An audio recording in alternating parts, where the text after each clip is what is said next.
Hi, I'm Emily and welcome to the Pepper Knits Knitting Podcast.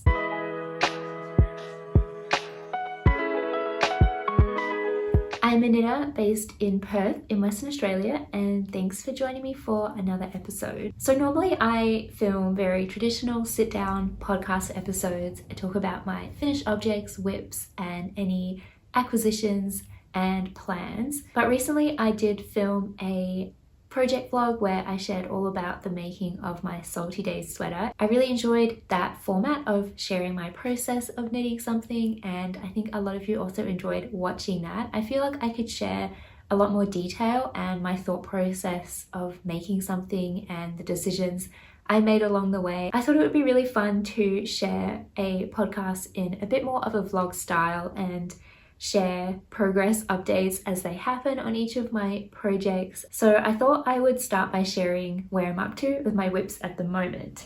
So the first one that I've been working on the most is my Lunen Polo, and I'm really close to being finished with this. I'm very excited that this is almost ready to be worn. So here is where we're up to. The body is very nearly finished. I have about 5 rounds left, I think, of the actual 3x1 rib, and then I can finish off with the bottom ribbing at the hem, and then all the knitting will be done. So I'm knitting this in some mystery cotton yarn that I found in the op shop, and I was a little bit worried about running out of yarn, but I think I'll have plenty to finish off the rest of the body. I shortened the sleeves ever so slightly just to conserve a bit of extra yarn, and they probably only ended up about maybe 1 centimeter, if that's shorter than pattern recommends.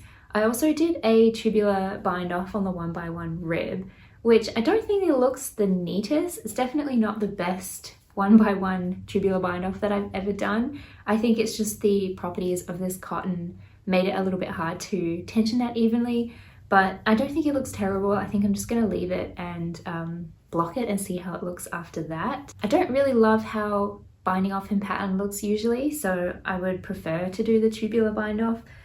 Yeah, I don't think it looks terrible, but it's definitely not as neat as it can look when it's done in a nice plump wool yarn. So I haven't blocked this at all yet, and I'm interested to see what will happen with this collar because it doesn't really sit right when I'm holding it up like this. It doesn't look the best. It does look a little bit better when it's actually on, but I'm interested to see how the yarn will change after it's been blocked. I don't think I'll get much growth out of this. The swatch I blocked didn't really grow. I just want the collar to sit a little bit nicer than it is at the moment, especially when it falls open really wide like this. I think it's just too long. So if that isn't fixed by blocking, I might have to go back in and shorten it. But yeah, hoping I don't have to actually do that. I said in my last podcast that I was probably gonna over dye this because I didn't really like the white color, but when I've tried this on, I actually do quite like the white color, but I think I'm still gonna over dye it only because of the specks of dirt or whatever that are in the yarn. Hopefully you can see that there is one example of these random specks of dirt that are all over. To be honest, they're mostly on the front yoke as well, which is kind of annoying because that means that it is really obvious when I'm wearing it. So I probably have another 5 or so rounds left to do before I can do the bottom ribbing on the hem. I do actually mark when I'm doing a body like this. Every 10 rounds, I'll put a stitch marker just to keep myself on track. And it's also nice then to feel like I'm actually making progress. Sleeve island isn't really a thing for me. I don't mind knitting sleeves, but I just feel like body island is where sometimes I can lose a motivation to finish a project.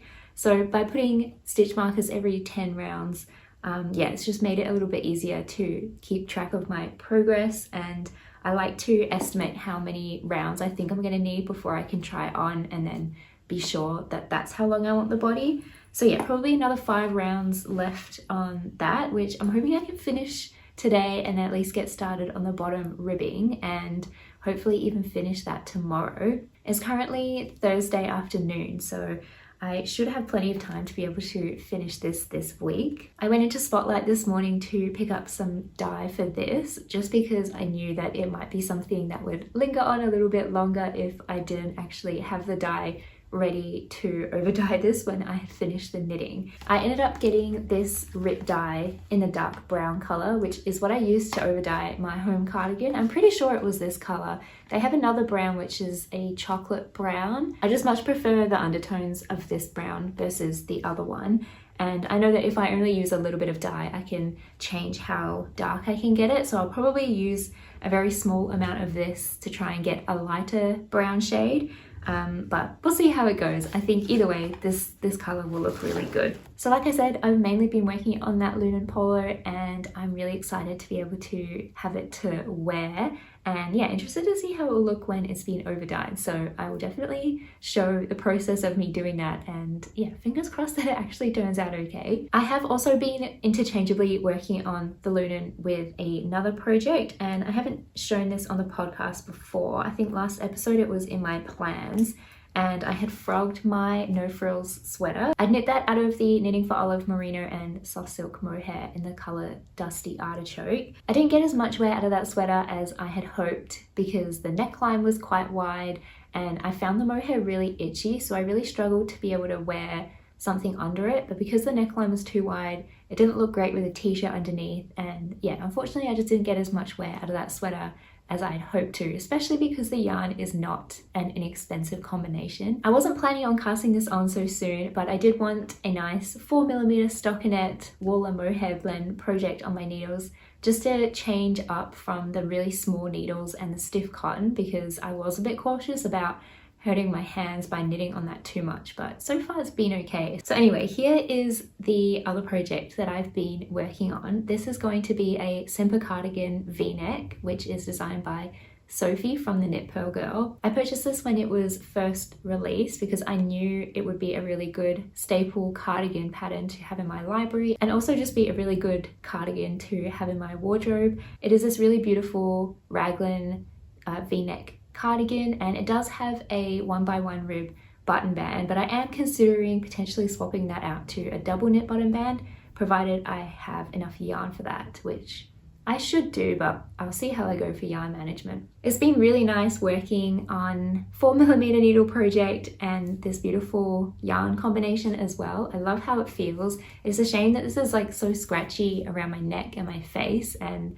on my shoulders as well. I just really struggle to wear mohair, even one that is this soft, but in my hands it feels really nice. So yeah, I've really been enjoying working on this. I am probably about halfway through the yoke. It's gone by really quickly, and yeah, there's just something so soothing about working a back and forth raglan construction like this. I think it just reminds me of when I first started knitting sweaters like this, and a lot of them were raglans on 4mm needles. So yeah, it's been good to go back to something that I find pretty easy, and yeah, it's just been really relaxing to work on this. I am looking forward to that being stepped up into my main project, but before that happens, I think I'm going to try and finish off my Maria sweater as well. So here is my Maria sweater so far. It hasn't changed at all since the last podcast episode. I was gifted this pattern to preview knit it for Unit Toronto as part of their new book that has been released called Memory Lane, and I have put this on hold because I was having some trouble with the sleeves. The sleeve that's on this now I think is the third sleeve I have knit on this sweater. The previous two sleeves I knit were way too tight, and I ended up going up to the 4th size in the pattern. So the body is knit on the 2nd size, and then the sleeve that's on it now is the 4th size in the pattern. But I knew that I was not going to have enough yarn to finish both sleeves in this way. So I did order another skein of yarn, and it came in the other day, and I was like, is that even the same yarn? Because it looks completely different. It doesn't even look like a slight change in dye lot. It looks like a totally different color altogether. So this is the yarn that I currently have, and this is what arrived, and I was like, they are so different. I don't think there's any amount of blending or helical knitting that can make these look like the same color. I didn't mention this yarn is from Juniper Moon Farm. It is the Herriot Fine, and they are both the same color. I definitely checked the color number on the back, but to be fair, I think this is a really old skein. because the label is completely different to the other skeins I had.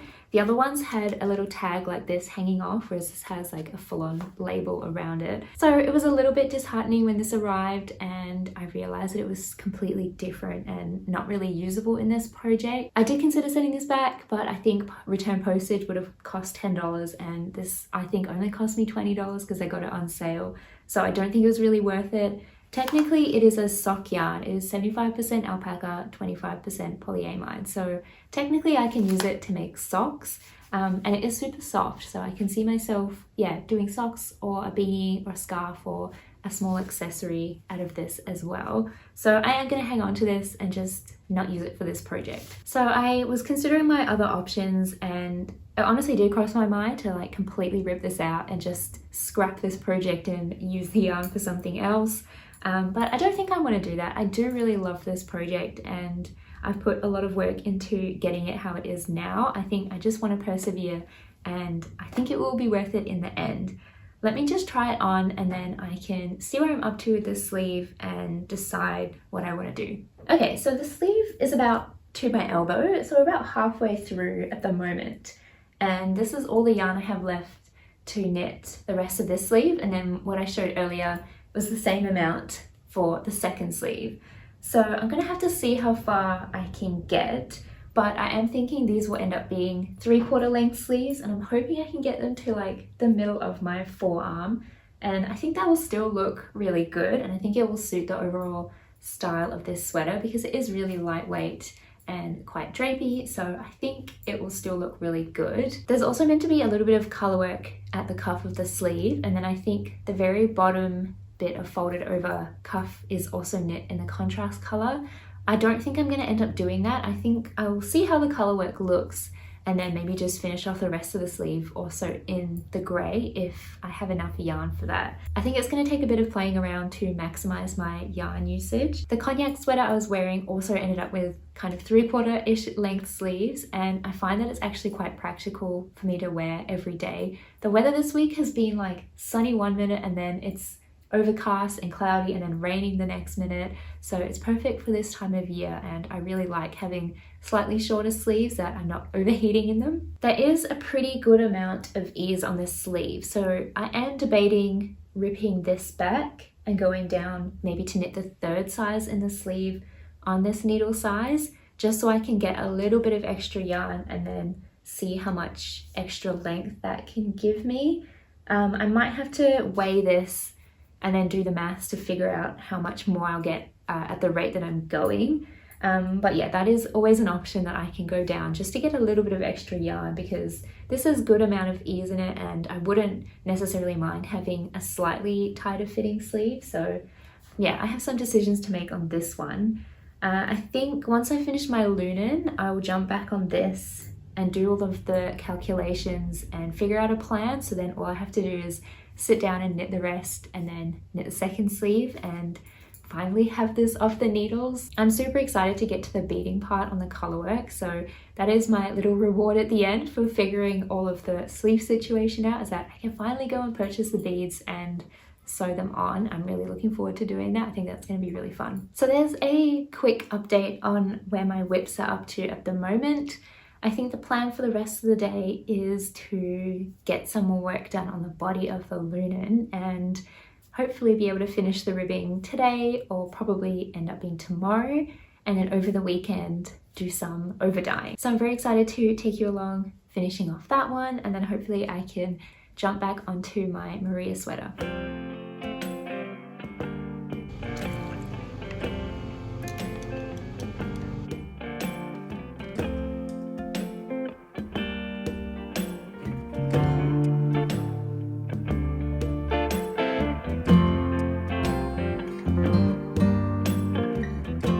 It's the next day and I have finally finished the body on my Lunen Polo. I ended up doing a Italian bind off on the hem instead of a tubular bind off, and I think it's ended up looking a little bit neater than how it looks on the sleeve. It's honestly not that big of a difference. Here is how it's sitting on me now. I am next going to block it, and then after that I can finally weave in the last of these ends on the collar when I'm happy with this, and then I can dye it. I was thinking, do I just over dye it now before I do a block? But I think it would be good to give this yarn a wash, seeing as I've actually never washed it, and I don't know if there's any coating, or there's probably bits of dirt and things that might come off in the initial wash. And then I will finalize the collar and the length and everything before I over dye it, just so that I'm 100% happy with how it is fitting. So let's do a quick wet block, and then probably by the weekend I can do the over dyeing. So my Lunen Polo is now drying flat over here. I just soaked it in some fairly warm water to try and soften it up and take off any residues or dirt that might have been on the yarn. That's what it said to do on the dye instructions as well, so I think that will mean that I'll definitely get a bit more of an even dye coating if there was like anything on there that would stop the dye from taking. I have another task on my knitting to-do list that I want to get done today, and that is to wind up the yarn that I frogged from my boyfriend's zipper sweater. I did speak about making him another sweater in my last podcast as part of my plans, and I hadn't yet frogged the zipper sweater, but I did that at the start of the week, and it's taken quite a while to dry. It is quite a thick yarn. It is a Bendigo Willow Mills classic 12 ply, and it's in this really nice green color. So I did some swatching in this yarn to try and figure out what sweater I was going to knit for him, and we settled on the Northland sweater, but I knew that I was going to have to do some gauge math to make this yarn work for that pattern, just because it is a 12 ply yarn, and I think the pattern is designed for probably around a 10 ply instead. I wasn't actually planning on casting this on anytime soon, but I'm glad that the sweater is frogged and the yarn will be ready to go once I wind it up. It's now Saturday afternoon, and I have ripped back the sleeve on my Maria sweater. I ended up just ripping it back to where the short rows finish, so I've kept the sleeve cap and the pickup rate the same as it was before, so this is technically the size 4 on the pattern. I decided to do that just because I didn't want the sleeve underarm to be too tight, and I was worried if I went down to the 3rd size in the pattern it would just cinch in a little bit too much. So I've kept that the same, and that saves me having to redo all the short rows, because it is kind of annoying having to do that on magic loop. And yeah, I'm just gonna knit some of the decreases and see how far I can get with the yarn that I have, and I'm gonna follow the decrease and the stitch count numbers for the 3rd size. So let's get on with some knitting and yeah, just see how this sleeve turns out.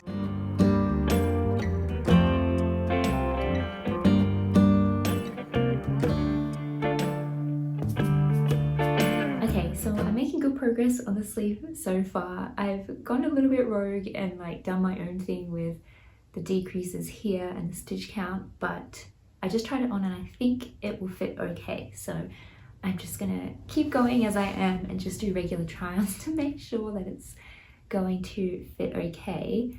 I thought whilst I am working on this, I might answer the questions that were left on my last podcast episode that marked 1 whole year of making podcasts. So I wanted to do a Q&A to celebrate and share some more information about myself.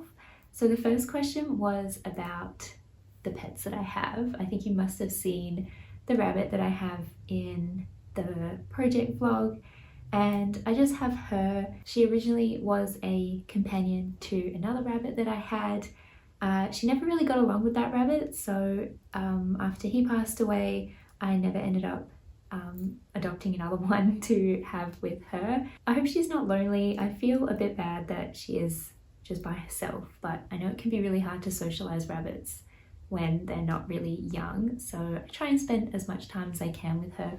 Mostly it's me sitting outside knitting and just hanging out with her. We also have 2 fish tanks, but I don't take any ownership over those.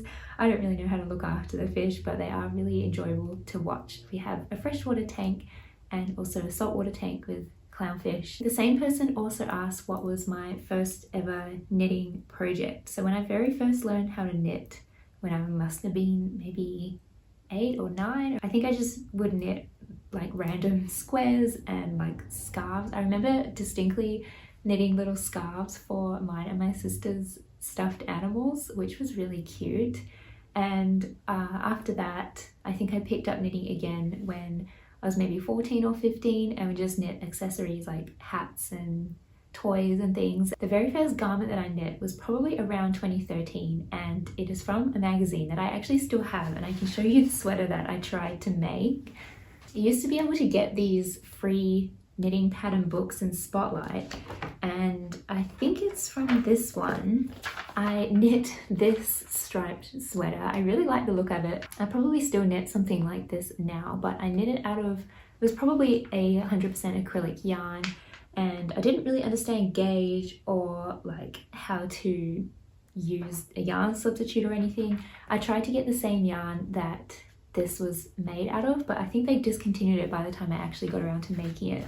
So I'm pretty sure I used a acrylic yarn. It was probably knitting it way too tight of a gauge, because at that point when I was knitting English style, my gauge was super tight, and I knit it in similar colors, but the pink I could only find like a really bright like Barbie pink, and also with a grey. I think I remember wearing it once, and yeah, it was just too tight in the underarms and probably a bit too small. Even though I probably knit the correct size, my gauge was probably off. So that was the first sweater I ever knit, and I wish I had a photo of it. So after that sweater, I don't remember if I knit anything else shortly after that, or if I went back to just doing accessories. But in 2020, I somehow found knitting Instagram and knitting YouTube, and that's when I fell in love with a lot of indie designers, and I found Petite Knit, and that opened up like a whole new world of different yarns and designs that I could knit, and also properly learn how to gauge swatch and block knits and different kinds of fibers. And I ended up knitting a balloon sweater by Petite Knit, and I still have it and I still wear it, and I really love that sweater. I did use the Drops Kid Silk Mohair, which is incredibly itchy. I think even people who can tolerate mohair would agree that that is not a very good quality and soft mohair.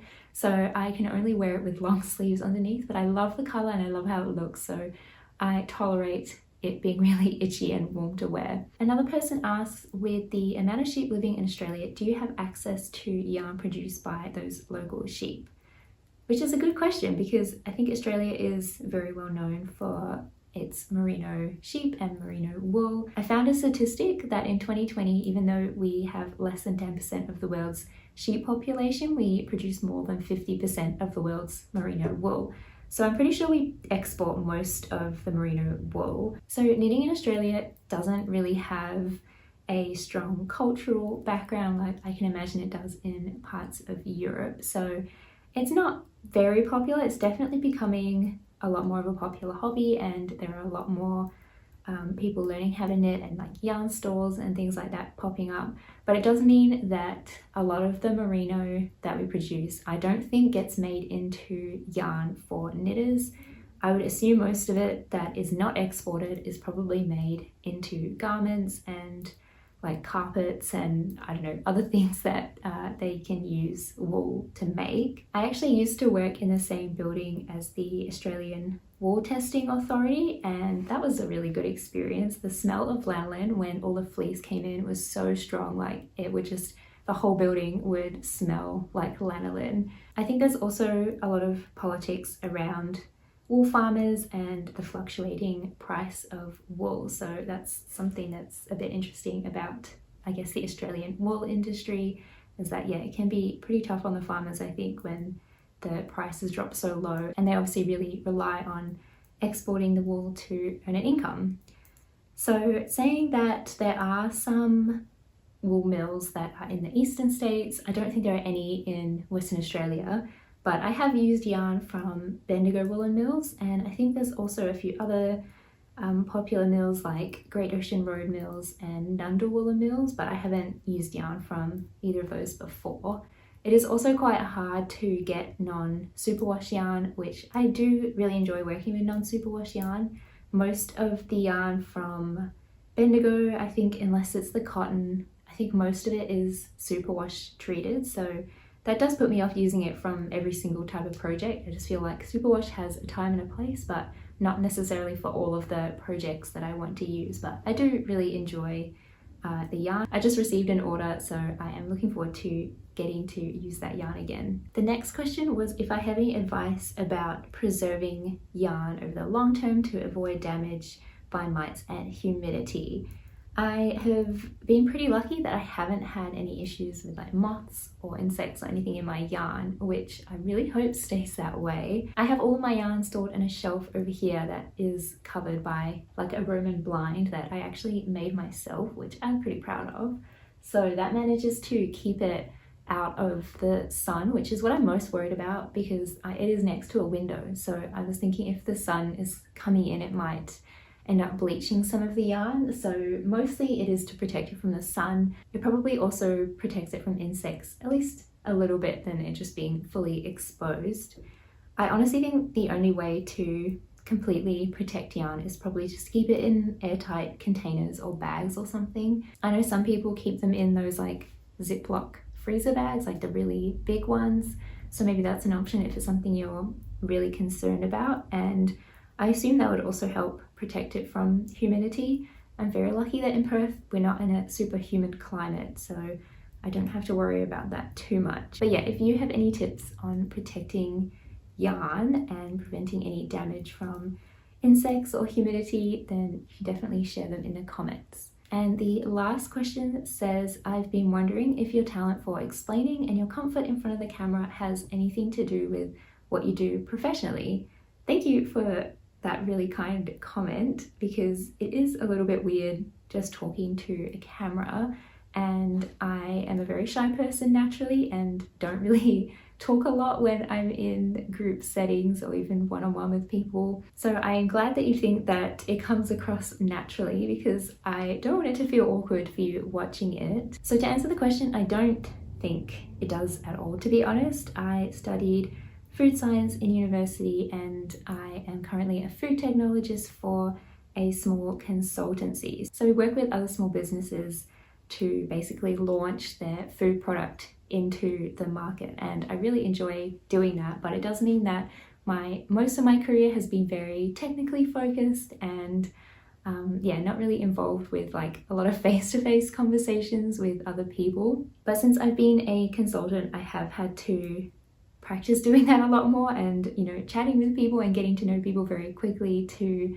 I guess do my job. So I think actually since starting the podcast I have gained a lot of confidence with speaking for longer amounts of time and like conveying my ideas a bit more succinctly and like thinking on the spot, and just in general speaking out loud is not something that I have ever really been confident doing. So I think doing the podcast has really helped me learn how to do that, especially because I'm talking about a subject that I could yap on about for hours and hours. So when it comes to things that I'm maybe not as confident talking about, I feel like, it just gives me that little bit of extra experience. So thank you for leaving those questions. I hope that was a little bit interesting to learn a bit more about me. So I'm just going to keep working on this sleeve.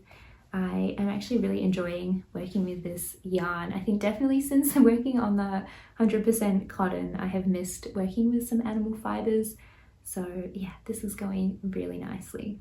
It is now Monday afternoon and my Lunen Polo is all dry. I have done a final fit check. I'm really happy with how it's fitting. I think the collar looks really good. It stays pretty much exactly where I've blocked it. Like there's a pretty good crease in there to keep the collar where it is. I've woven in the last few ends, so now I can commit to over dyeing it. I am ready to dye the Lunan. I have some hot water in the sink here and I'm just going to follow the instructions, and I have my little swatch here to just test the color to make sure that I'm happy with the amount of dye that I've put in. There is a lot of construction going on outside and it's been really annoying, so you'll have to excuse that if you can hear that in the background. But I'm just going to make up the dye solution, and then I think I need to add some salt into this, and then I can soak my t-shirt. So let's get into it.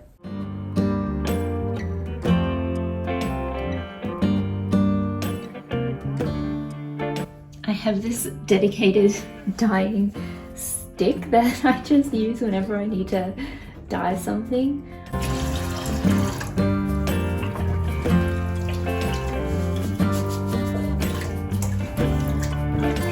I've only added in some of this, and then I'm just going to test it on my swatch and just see what colour comes out. I think I want it to be a little bit darker brown, so maybe I can add some more of this. Ooh, okay, I think this is going to be good.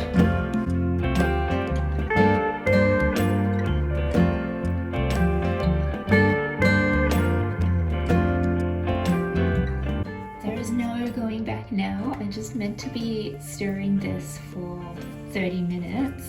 I probably won't do it continuously. I think I'll just come back and give it a move, but I think it's looking pretty good so far. It's been about 20 minutes, but I'm pretty happy with the color of it now. So I'm just going to rinse all of the dye off, and then I might just put it in the washing machine on a quick wash, just because that's the easiest way to get all of the excess dye out.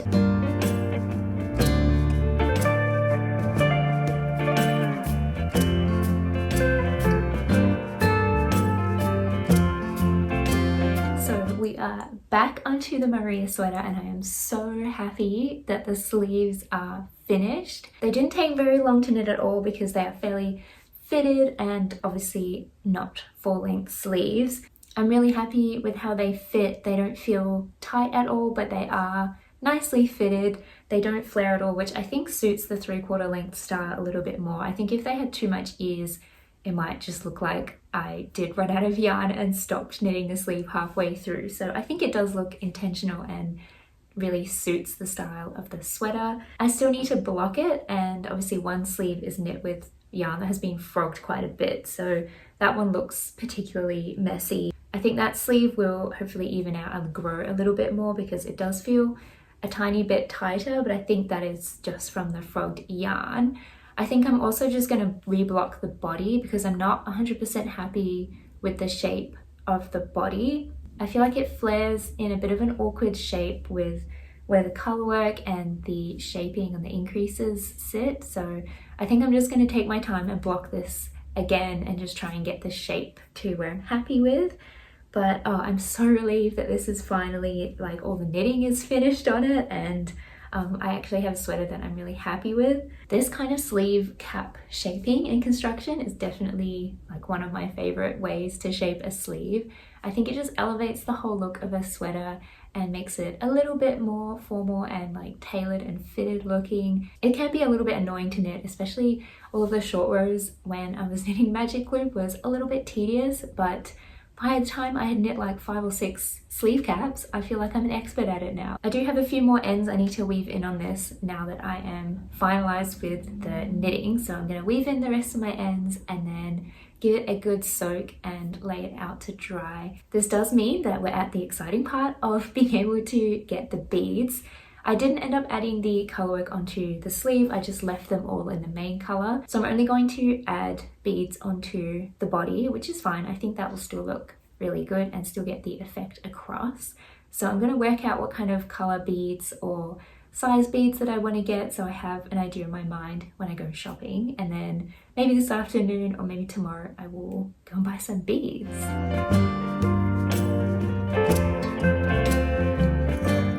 I can't believe this is finally finished. I'm so pleased with how it's turned out. I actually quite like the 3/4 length sleeves. They fit really well, especially now that they've been blocked, and I'm so happy that it's done. I was also a bit more careful with blocking the side seam to just make sure that it's sat a bit nicer and I don't get any weird flaring on it now. There is a little bit of a ladder on the sleeves where I was doing my magic loop knitting, but I honestly don't really care about it that much. Like, it's not hugely noticeable and I'm not going back to fix it now, but I'm so pleased that all the knitting on this is finally finished. This is all I have left of the grey yarn, this tiny little nugget plus my swatch. After I had finished both of the sleeves, I still had a bit of a chunk left, so I ended up going and adding length back to both of them and just had this little amount left. So I think I got pretty much the perfect length sleeves for what I was wanting and how much yarn I had. There is basically like a full skein of the contrast color left, especially since I didn't add the color work onto the sleeves, but that's okay. I think I have an idea of what I might do with this. I think I might pair this with the grey yarn that I bought for this that was the wrong color and do like a ribbed sporty striped sock or something. But that's not getting cast on today. The plan for today is to add the beads onto the Merino sweater. I picked these up from Spotlight this morning. I didn't really know where else to go to get beads, and they had a pretty big range and lots of different colors. I ended up going for some Purl beads and then 2 different sizes of these like clear crystally looking beads. I thought just having clear ones will not distract from the color work too much. I definitely want the beading to add to the effect of the color work and not take away from it, so hopefully having some pretty neutral colors will blend in nicely. I have never added beading to my knitwear before, so I don't really know what I'm going to do. I think I want to roughly follow the beading layout that's in the pattern because I think that looks really good. So maybe I'll start by just placing them on top and decide what kind of pattern I want to do and then sew them on.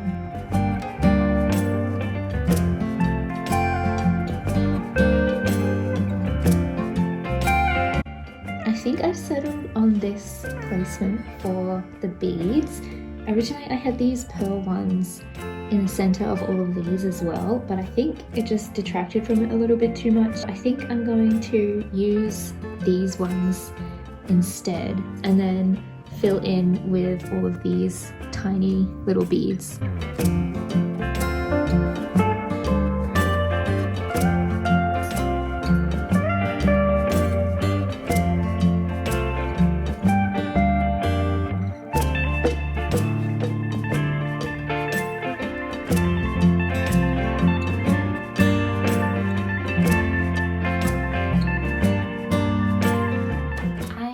To wrap up this episode here, I have really enjoyed sharing the process of finishing these 2 garments, and I'm actually kind of surprised that I have 2 finished objects to share. So here is my Lunen Polo, and it is all dry now after its soak in the dye bath.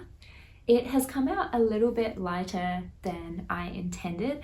I should have definitely left it in there for the full 30 minutes. I think I just panicked that it was getting a bit too dark and pulled it out, but I didn't really account for how much of the dye would come off when it was put through the washing machine. So there are definitely parts of this where you can kind of see little bits of white yarn, especially on some of the collar here. I can really see bits of white poking through, but I don't think it looks bad. It's even all throughout the whole top, so it doesn't bother me that much. It is giving like chocolate milk kind of vibes. I do still have quite a bit of the dye left, so next time I want to dye something that color, I think I'll just chuck this in at the same time and let it get a little bit darker. I don't think this is going to stop me from wearing this at all. I know a lot of you said you really liked the white and how bright it was, and I have to say it did grow on me as I was knitting this and trying it on. But because of all the specks of dirt on there, I knew that would put me off wearing it.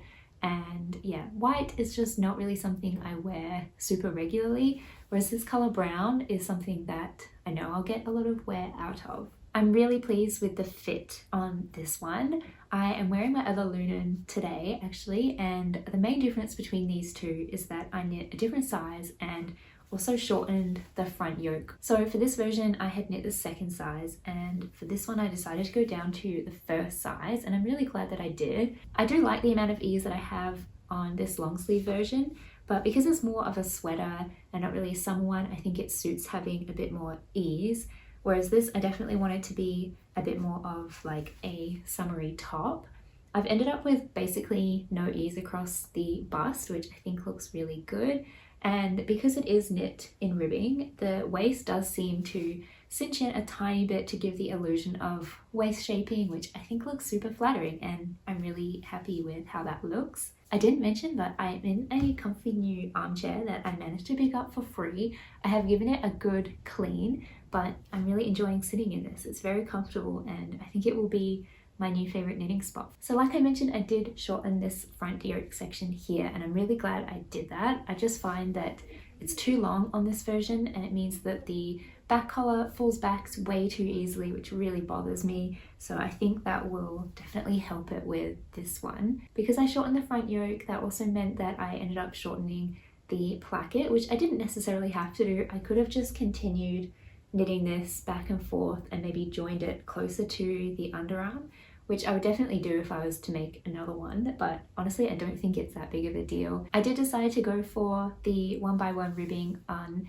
the end of the sleeves and also on the hem of this one, versus this version I did do folded over cuffs and hem, which I like for this version, but I think the 1x1 rib definitely suits the summery style of this a little bit better. The Italian and tubular bind-offs also ended up looking a lot better after blocking. They looked a little bit messy after I had done them, but I think honestly they look fine. So I'm really pleased that I have another addition into my summer knitwear wardrobe. I've really noticed that t-shirts get a lot more wear than any of the camisoles that I have knit. I just find that I'm more comfortable with my shoulders covered. I also am really scared of the sun, so I don't like having my shoulders exposed and having to worry about putting heaps of sunscreen on throughout the day. So I think this will be perfect for keeping me covered from the sun. I'm already finding that this cotton is softening up, especially after I had put it through the washing machine, and I'm really looking forward to seeing how it will soften and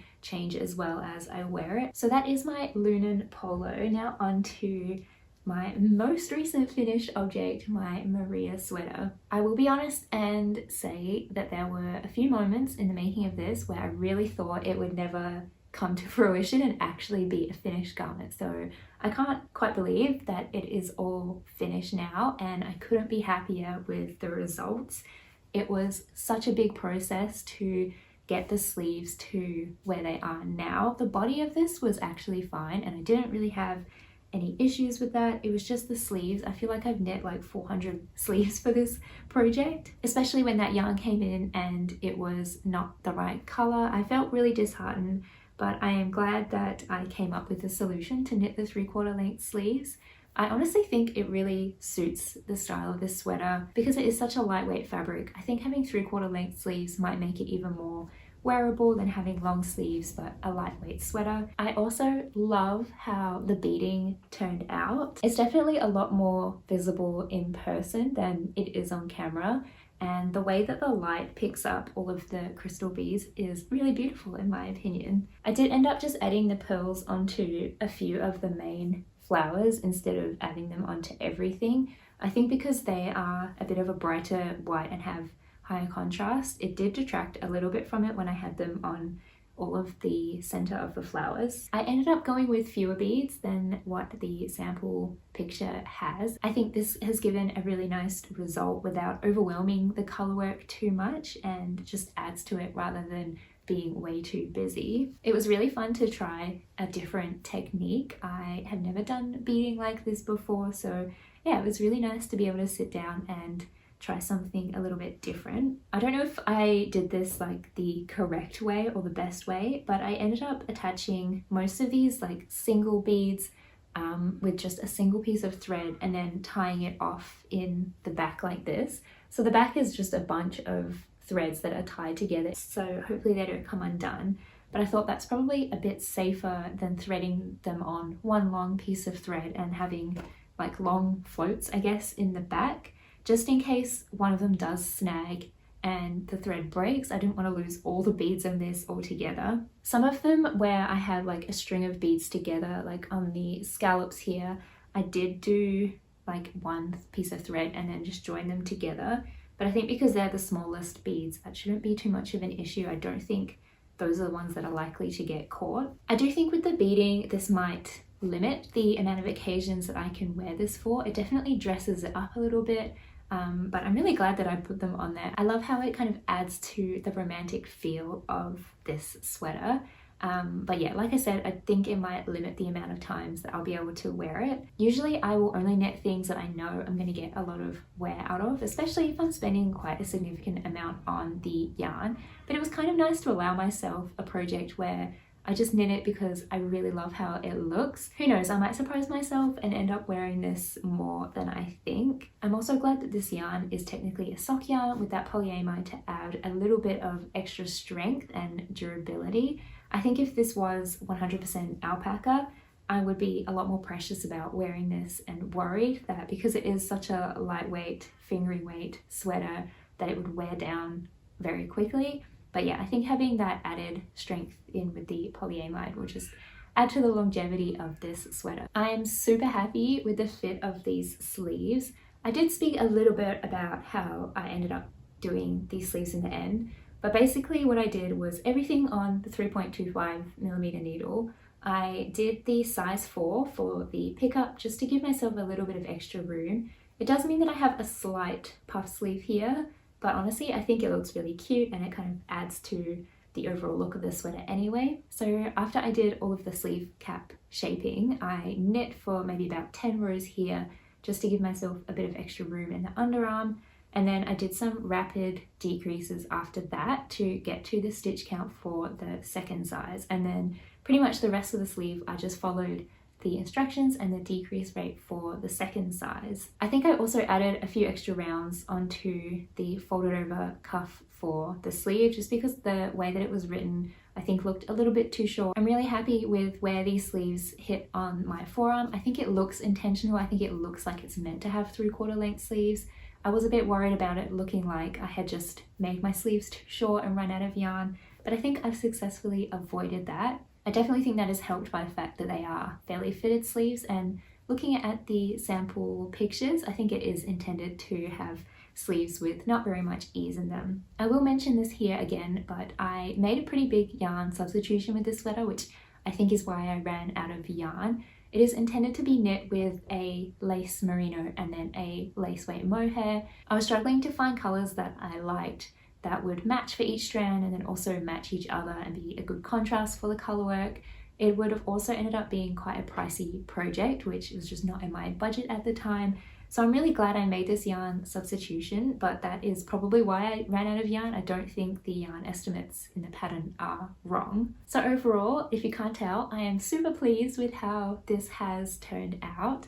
The neckline is definitely one of my favorite features of this sweater. I love how wide and shallow it is. It's not a boat neck, but I think it just looks really cute. And of course, I love the picot edge on it as well. The other feature of this sweater that I have never knit for myself before is having the waist increases down the sides.